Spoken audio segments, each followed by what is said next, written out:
Well, good morning, youth.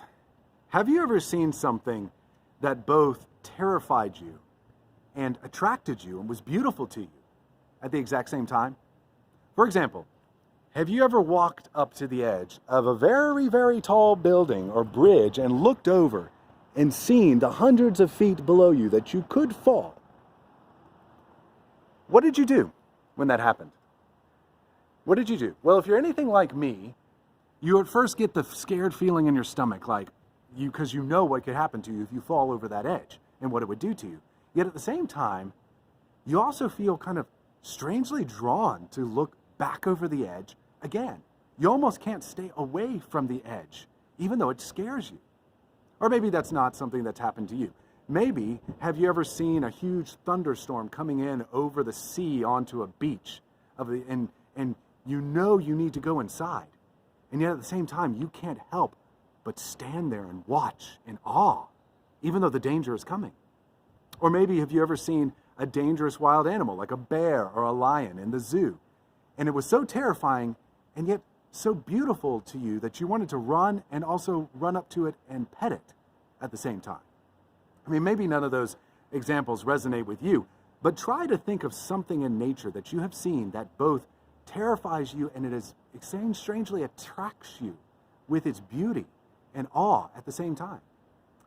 The story that we're going to look at is from Mark chapter 4, and it's a similar experience for the disciples had with Jesus. This is a story that you and I know pretty well. It's one that we've heard so many times, but don't let that convince you that you know it perfectly. In fact, if you think you do, you're actually not learning what this story is teaching us. So let me read it for us. One day, when the evening had come, he said to them, that is Jesus, "Let us go across to the other side," that is of the lake, the Sea of Galilee. And leaving the crowd, they took him with them in a boat, just as he was. The other boats were with him. And a great windstorm arose, and the waves were breaking into the boat, so that the boat was already filling. But he was in the stern, asleep on a cushion. And they woke him, and they said to him, "Teacher, do you not care that we are perishing?" And he awoke, and he rebuked the wind, and he said to the sea, "Peace, be still." And the winds ceased, and there was a great calm. And he said to them, "Why are you so afraid? Have you still no faith?"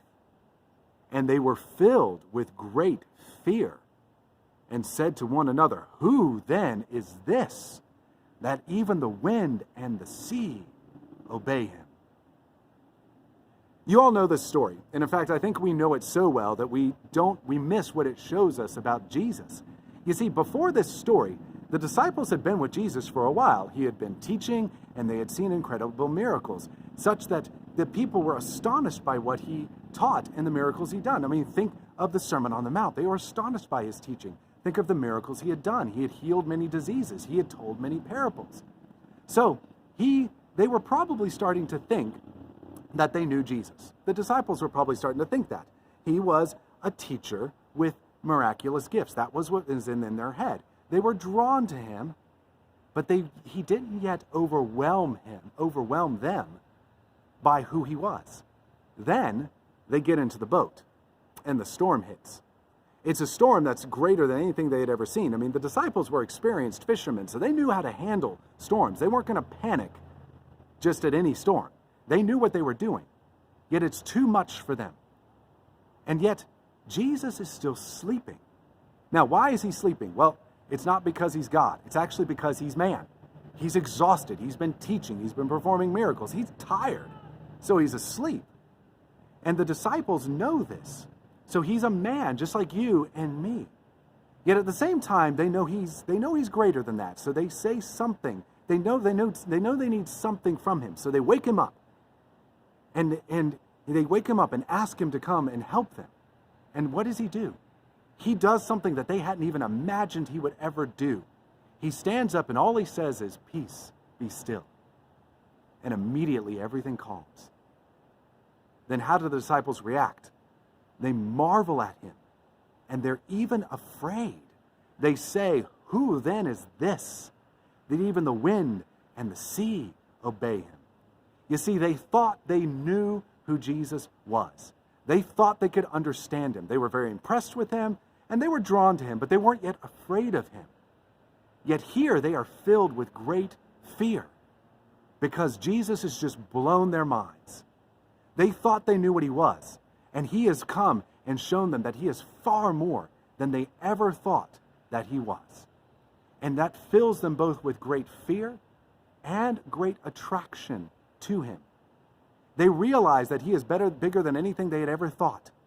That's who the real Jesus is.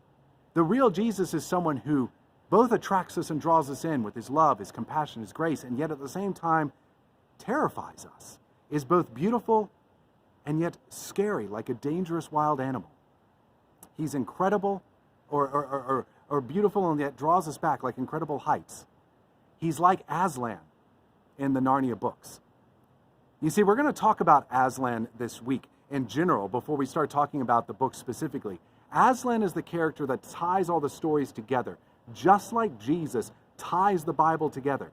Just as Jesus said in Revelation that he is the beginning and the end, the Alpha and the Omega, Aslan is that for Narnia.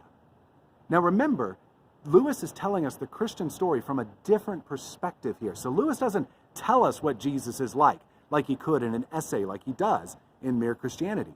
He doesn't tell us what Jesus is like. He shows us what Aslan is like and then allows us to make the connections. By doing that, he's getting us to think about who Jesus really is. That helps us grow to love Jesus more. And on one side to understand him more, and yet on the other side to realize we don't understand him and can't ever understand him fully. And the most important thing that Lewis shows us about Jesus through Aslan is that the more we get to know Jesus, the more he attracts us and the more he terrifies us at the same time. The true Jesus is like that of the Bible that the disciples saw that day on the water. He is both terrifying and he's both attractive at the same time. He fills us with great fear, and yet he's also our heart's desire. And that's something that our reason and our imaginations can't really fully comprehend. But that's a Jesus that's truly worth worshiping and trusting. So you guys think about that. We'll talk more about him through Aslan the rest of this week.